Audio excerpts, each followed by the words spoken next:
Pindapata adalah berkeliling mencari dana makanan dari rumah ke rumah dengan membawa mangkuk atau patah. Kalau ditinjau secara literal, pindapata berarti menjatuhkan gumpalan. Dalam hal ini gumpalan makanan.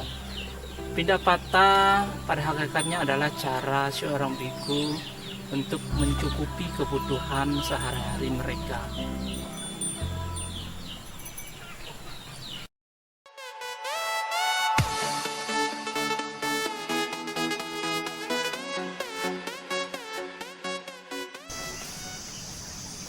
Praktik mencari makan keliling ke desa-desa merupakan sikap yang lumrah yang dilakukan oleh pertapa di zaman ketika Buddha hidup.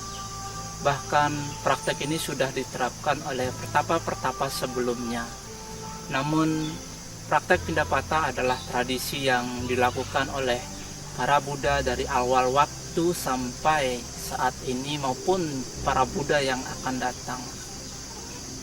Hal ini sebagaimana diceritakan di dalam Tipitaka, diceritakan bahwa pada tahun ketiga Sang Buddha kembali ke Kapilawastu atas undangan ayahanda beliau Raja Suddhodana.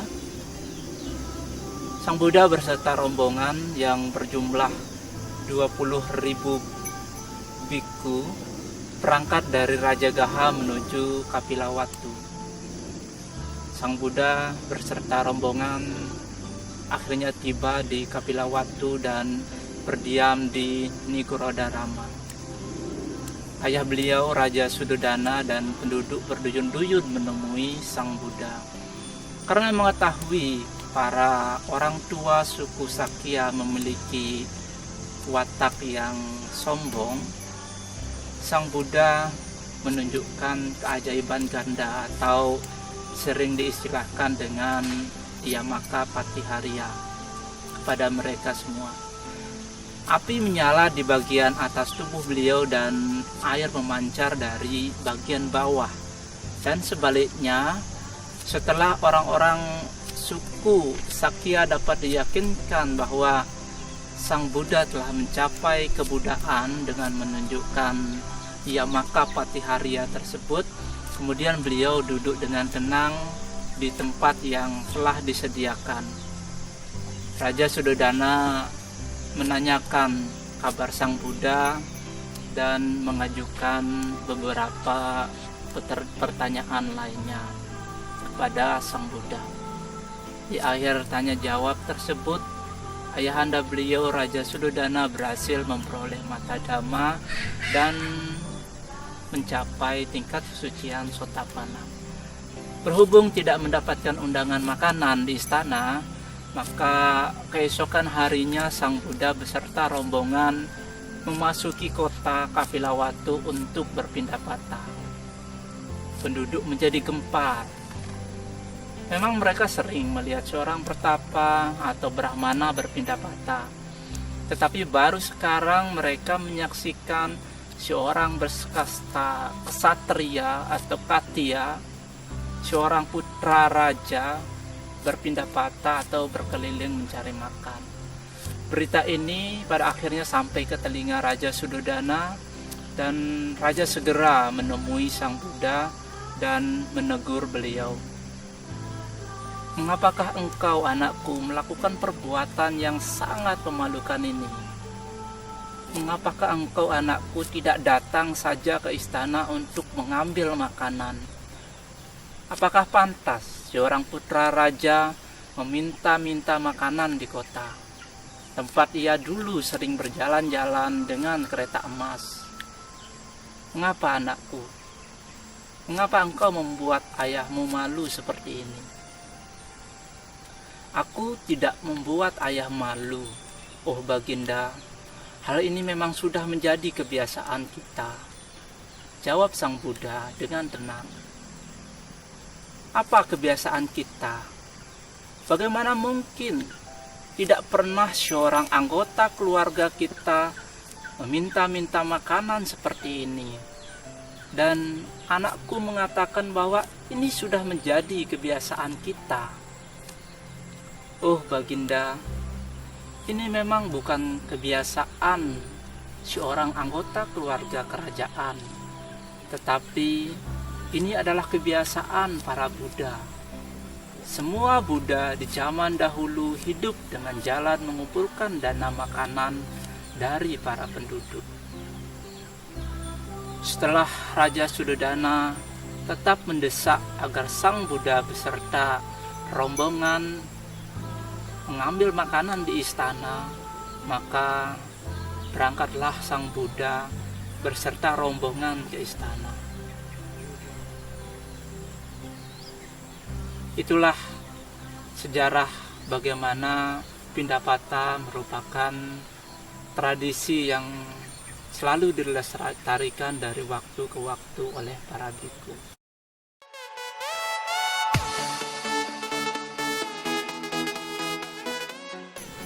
Ada 6 kewajiban yang harus dilakukan oleh biku atau samanera yang berpindapata. 6 kewajiban tersebut antara lain yang pertama, wajib jubah yang tertata rapi kalau mau berangkat pindapata. Kemudian yang kedua adalah saat pindapata, mangkok mesti diletakkan dalam jubah digantung pakai bahu kanan. Dan yang ketiga, sebelum meninggalkan wihara, seorang biku harus menyiapkan perlengkapan waktu makan seperti alas duduk, air minum, tempat sampah, lap, dan penutup jubah saat kita mau makan. Dan yang keempat adalah para biku harus berjalan dalam melaksanakan pindapata itu hendaknya dengan tenang, anggun, sesuai tuntunan yang terdapat di dalam tata tertib Sekhiya Dhamma. Jadi Sekhiya Dhamma adalah bagian dari Patimokkha Sila yang berisikan peraturan tentang kesopanan bagi seorang pertapa. Kemudian yang kelima, para biku hendaknya penuh perhatian pada waktu berada di tempat penduduk. Ketika berada di pemukiman penduduk sebagai seorang Arya, Pindapata Carika atau mereka yang berpindapata hendaknya berperilaku tenang, penuh perhatian, dan penuh pengendalian diri. Ia tidak memandang atau berbicara kepada orang yang memberi makanan. Ia juga tidak boleh memilih rumah yang dihampirinya, apakah itu rumah si kaya atau apakah itu rumah si miskin, karena mereka semua harus diberi kesempatan untuk berbuat baik. Dan yang terakhir, saat pindapata, biku tidak boleh menggunakan alas kaki atau bertelanjang kaki.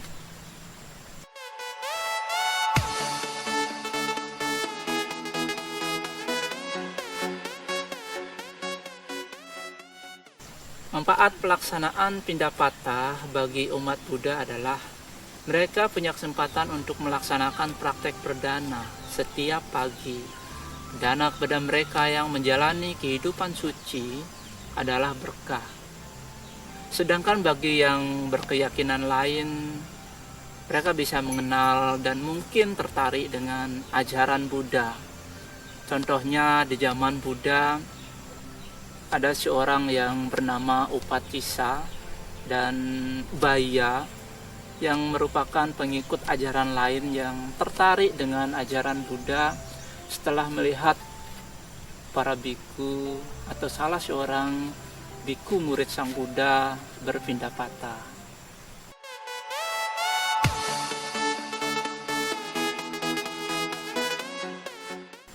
Yang harus dipersiapkan pada saat biku hendak berpindapata adalah umat berkehendak berniat yang baik. Tanamkan dalam pikiran Anda, hari ini saya akan berpindapata. Yang kedua adalah danakan yang menjadi kebutuhan pokok biku seperti makanan, perlengkapan mandi, dan yang lainnya. Dan yang ketiga, kondisikan pikiran Anda untuk selalu bahagia saat akan melakukan pindapata. Yang keempat, jangan pakai sandal, sepatu atau alas kaki lainnya, seperti para biku juga tidak menggunakan sandal, kecuali dalam konteks ini kita sedang sakit. Kemudian yang kelima, tekadkan hasil perbuatan baik dari Pindapata itu kita persembahkan pahala tersebut untuk siapa, misalnya mungkin untuk sanak keluarga yang sudah meninggal, kebahagiaan semua makhluk, atau pencerahan nibbana, atau kesehatan. Mungkin bisa kita gunakan pahala ini, kita arahkan pikiran kita untuk ke sana.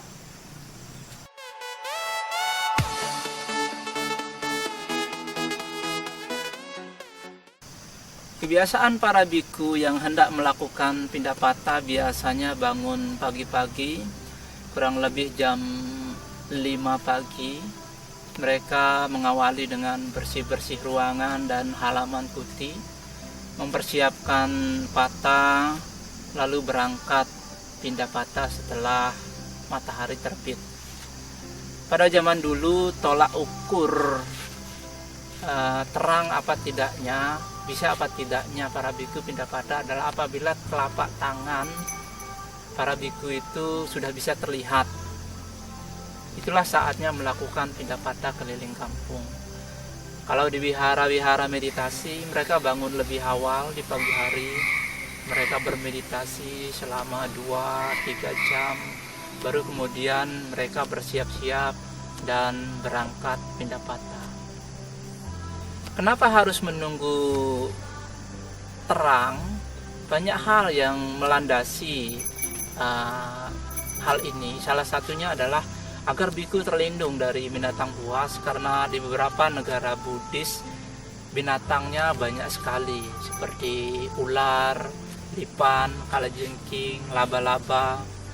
Di pengalaman Bante waktu di Thailand, hampir selang beberapa hari pasti melihat kalajengking besar atau kelabang raksasa, dan sesekali ular sering menampakkan diri.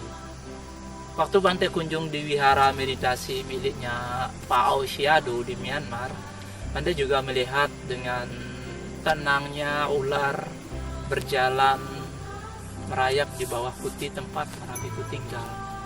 Mereka terlihat tidak terganggu, mungkin saking biasanya. Kedua, alasan yang penting adalah memberi kesempatan ibu-ibu di desa itu untuk memasak. Kalau masih gelap, maka kasihan ibu-ibu memasak terlalu pagi, istirahat mereka tidak maksimal. Alasan yang ketiga adalah untuk menjaga kenyamanan penduduk, karena kalau biku Pindapata malam atau masih sangat subuh, bisa terjadi salah paham. Hal ini seperti yang terjadi pada zaman Buddha, di mana ada seorang ibu yang terkejut mengira dia melihat setan karena ada seorang biku yang kepalanya kena kilatan cahaya. Jadi karena silau, jadi kepala biku itu terang benderang, sehingga umat ini menjadi kaget dan meninggal.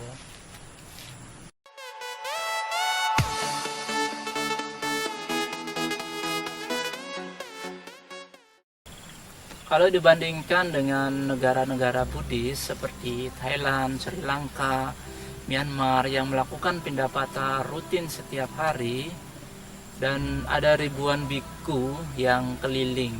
Di sisi lain, pemahaman umat tentang tradisi Pindapata sangat baik, sehingga mereka menerapkannya setiap hari. Sedangkan di Indonesia jarang sekali dilakukan, hanya beberapa tempat Pindapata kerap dilakukan. Itu semua karena situasi dan kondisi yang mendukung, baik keberadaan biku sangha dan jumlah umat yang mendukung di tempat tersebut. Pindapata di Indonesia itu umumnya terencana. Dalam artian Pindapata hanya dilakukan pada saat perayaan-perayaan hari besar atau apabila ada pabaja. Dan biasanya Pindapata dilakukan di sekitar wihara, tempat perayaan atau tempat praktek pabaja itu dilakukan. Kalau seperti contoh di Pondok Samadhi Bodhiwirya yang terletak di perbukitan Orongbat, Telaga Wareng, Pindapata bisa setiap hari dilakukan seperti di negara-negara Buddhis. Mengapa? Karena hal ini didukung oleh adanya Bhikkhu Sangha, kemudian perkampungan umat di Lombok itu banyak, khususnya di Lombok Utara. Bahkan umatnya itu terblok-blok khusus, jadi saat melakukan Pindapata kita tidak perlu pilih-pilih rumah, karena setiap rumah yang dikunjungi di dusun tersebut itu adalah rumah dari umat Buddha.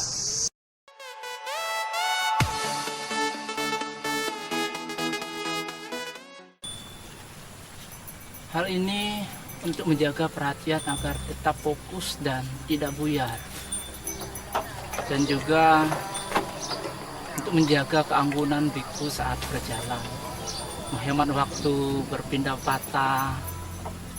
Bhikkhu hanya bicara kalau diajak ngomong, dan itu pun secukupnya. Di negara Buddhis, bhikkhu tidak wajib menjawab salam dari umat, dan bahkan ketika bhikkhu berlalu saat umat bernama Skara, para umat tidak menganggap itu sebagai sebuah penghinaan, karena para umat melakukan penghormatan tersebut untuk melatih kerendahan hati mereka. Dan bagi para bhikkhu, dihormati dan tidak itu tidak berpengaruh bagi batin sang bhikkhu tersebut, karena bhikkhu melatih ketenangan, melatih keseimbangan.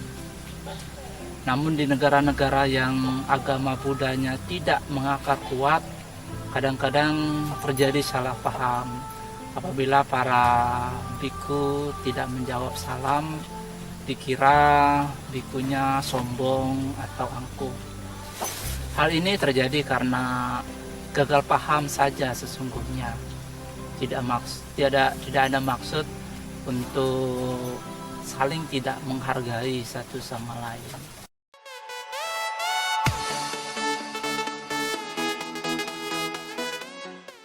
Ada sejumlah perbedaan dan persamaan yang terdapat di beberapa negara Buddhis yang Bante kunjungi. Dua di antara negara Buddhis yang Bante kunjungi adalah Thailand dan Myanmar. Di Myanmar, khususnya di tempat-tempat retreat, Pindapata dilakukan secara bersama-sama dalam satu garis yang panjang. Para bhikkhu mengelilingi kampung dalam barisan yang lurus, panjang, berjalan beriringan sampai akhirnya kembali lagi ke tempat mereka tinggal atau ke wihara yang mereka diami.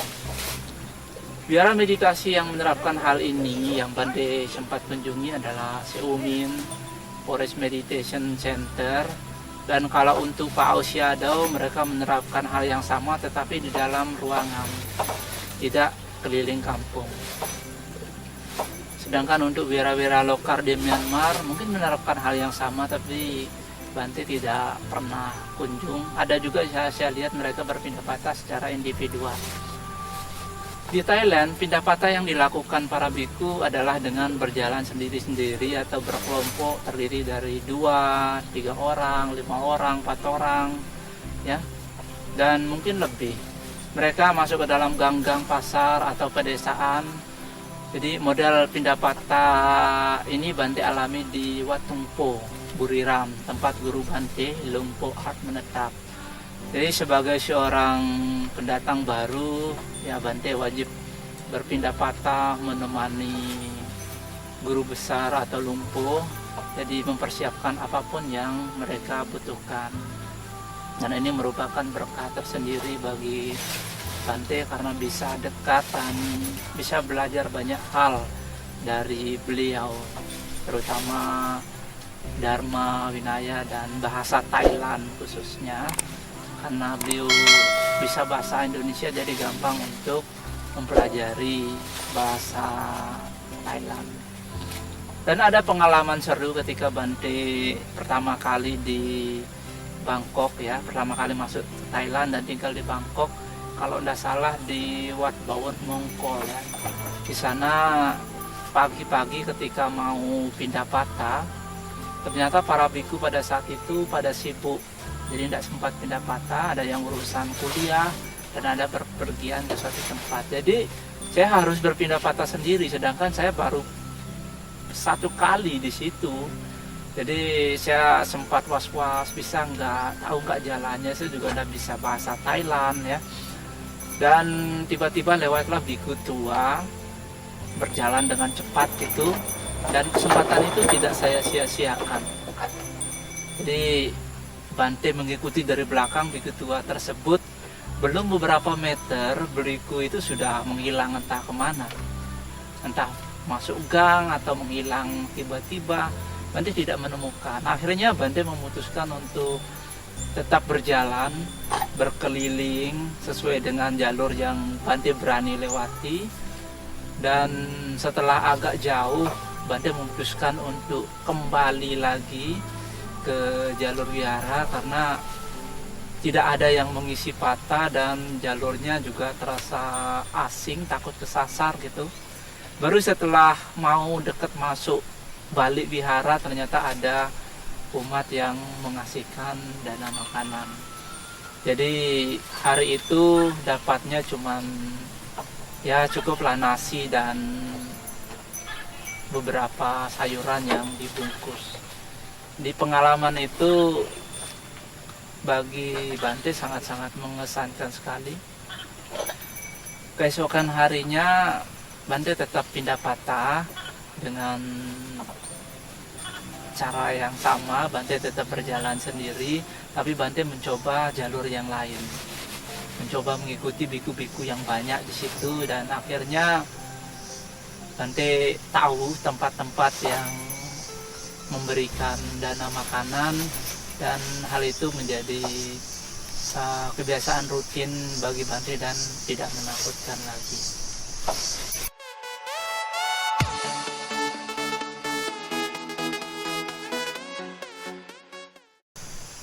Pahala melakukan pindah patah, seseorang akan mendapatkan ayu wanyo sukang balang. Di dalam Anguttara Nikaya 4:57, Sang Buddha memberikan khotbah singkat kepada seorang wanita dari suku Kolia yang bernama Supawasa. Ia adalah ibu dari Biku Siwali. Para umat mungkin sudah tahu arahat Siwali adalah arahat yang paling beruntung kalau melakukan pindah patah.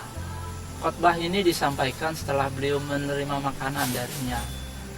Dengan memberikan makanan, seorang siswa yang luhur memberikan 4 hal kepada penerimanya. Apakah yang 4 itu?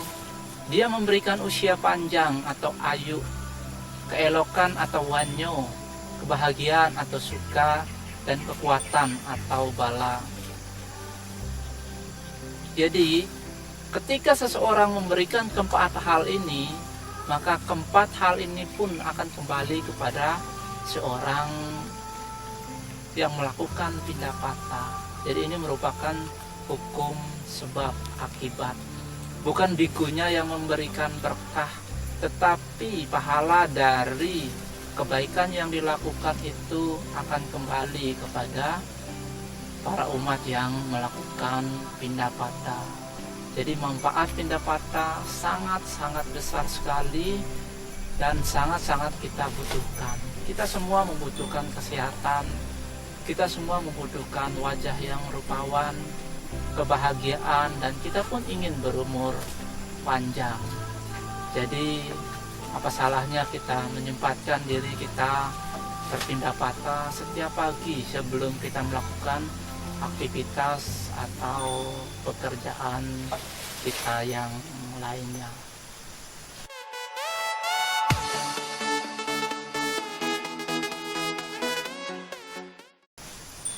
Manfaat pindah patah bagi biku adalah ini merupakan sarana untuk melatih hidup sederhana memupuk disiplin, karena dengan Pindapata para biku harus bangun pagi-pagi dan berjalan ke perkampungan yang kadang jaraknya berkilo-kilometer.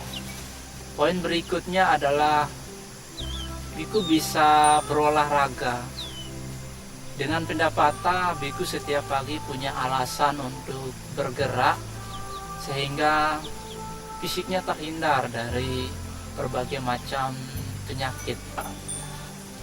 Dan poin selanjutnya adalah saat biku berpindapata, ia bisa mempraktekkan vipassana atau meditasi berjalan sepanjang jalur pindapata yang dilalui. Ini pun akan membuat latihan para biku menjadi lebih berkembang dari waktu ke waktu. Demikianlah uraian singkat tentang apa sih Pindapata di dalam agama Buddha. Semoga membawa manfaat bagi kita semua, menambah pengetahuan dan kebijaksanaan kita, dan semoga Buddha Sasana yang indah pada awalnya, indah pada pertengahannya, dan indah pada akhirnya senantiasa menyebar luas ke segenap penjuru. Swati Hotu, Namo Buddhaya.